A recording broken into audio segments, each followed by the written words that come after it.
maka semua proses yang sulit seketika akan dihilangkan oleh Allah tanpa harus mengalaminya lagi. Hamba itu akan langsung ditandai oleh Allah Subhanahu wa taala dan ditinggikan derajatnya di hadapan Allah. Untuk memberikan kesan, karena pertama kali Nabi diminta membaca Iqra, beliau merasa tidak mudah, panjang prosesnya. Masa Allah dibawa-bawa dalam perbuatan maksiat? Ya kasembung main layangan, nggak nyambung sayang. Ya.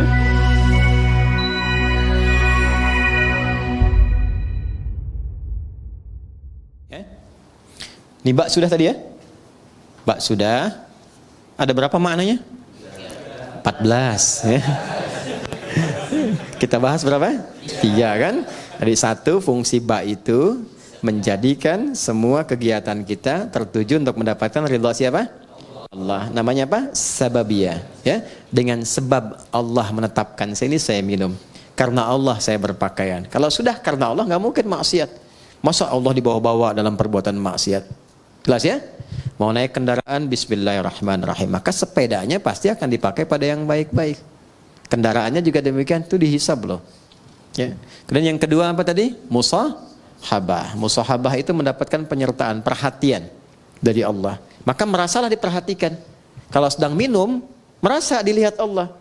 Nanti akan muncul sifat itu. Kalau merasa dilihat Allah, nggak akan berbuat yang macam-macam. Bicara merasa didengar Allah, karena merasa didengar nggak akan keluar yang kotor, karena sedang merasa diamati.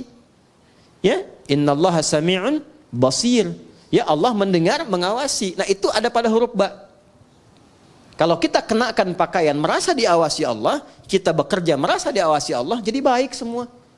Makanya orang jahiliyah itu dengan bismillahirrahmanirrahim jadi khairu ummah. Baik semua. Antum udah dibacain Yasin berkali-kali nggak jadi baik juga gitu kan?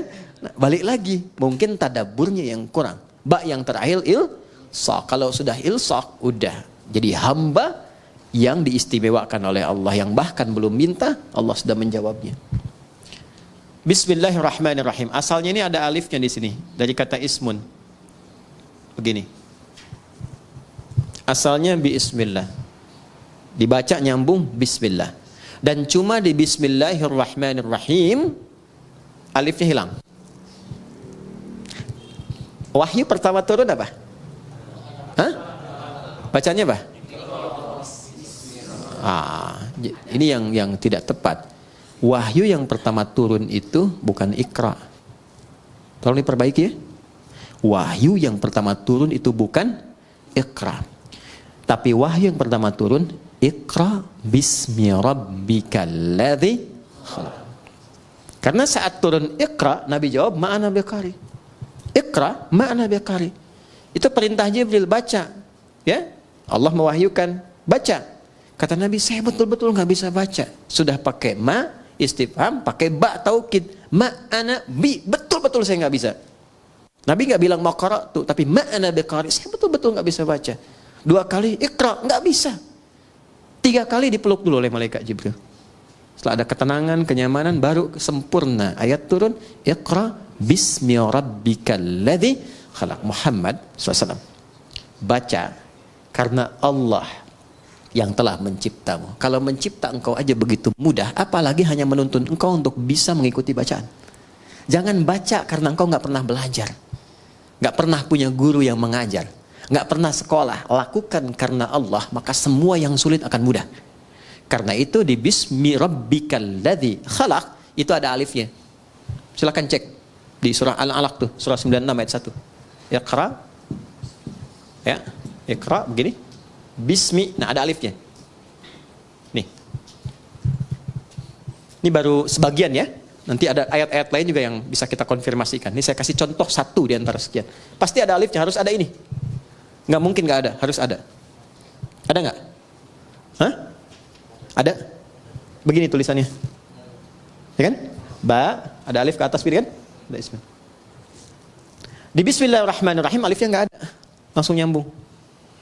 Kenapa sebabnya? Perhatikan sini. 1, alif biasanya fungsinya untuk memanjangkan bacaan. Dapat alif tambah harakatnya 1, makanya ada istilah 2 harakat.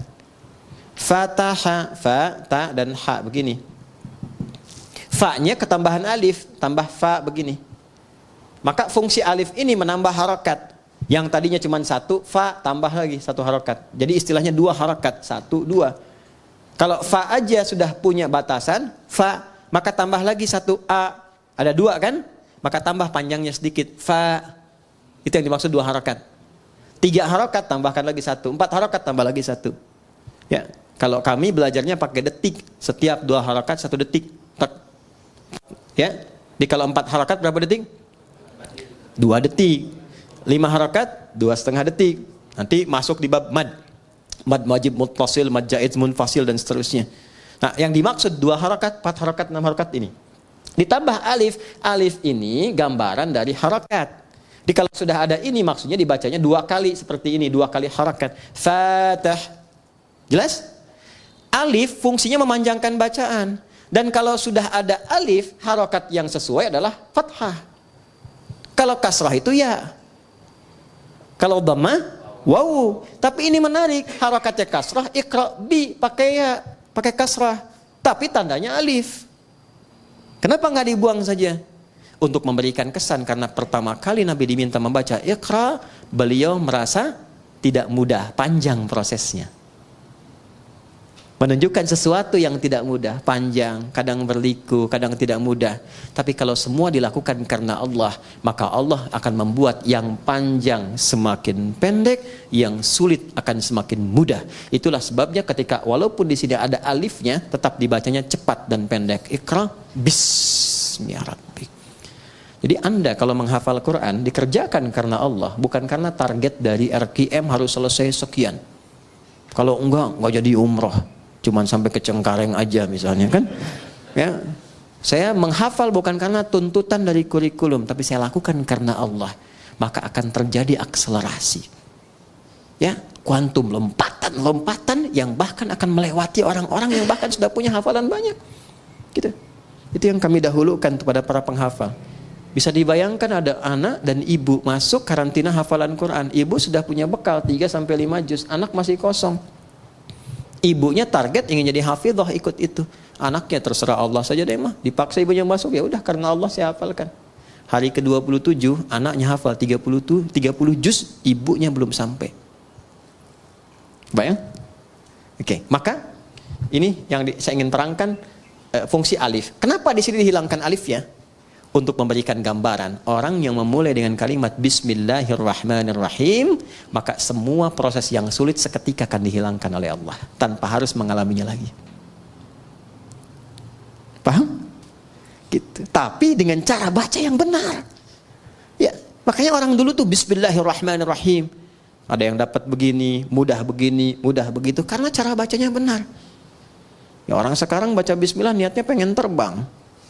Pengen jalan di sungai itu kan sudah nggak betul kan, sudah pengen baca pikiran orang, gitu, atau dipakai untuk hal-hal yang tidak sesuai dengan syariatnya, tidak akan nyambung, ya kasembung main layangan nggak nyambung sayang. Ya, paham di sini? Baik, itu alif tuh. Sekarang ismun nih, sin dan mim, asalnya dari kata apa? Bisa dari kata wasamun, bisa dari kata sumuwun. Wasamun berarti tanda, sumuwun berarti tinggi. Kalau kita ingin gabungkan keduanya, tanda dan tinggi. Orang yang senantiasa melakukan perbuatan dengan awalan Bismillahirrahmanirrahim, meniatkan karena Allah, maka hamba itu akan langsung ditandai oleh Allah Subhanahu wa taala dan ditinggikan derajatnya di hadapan Allah.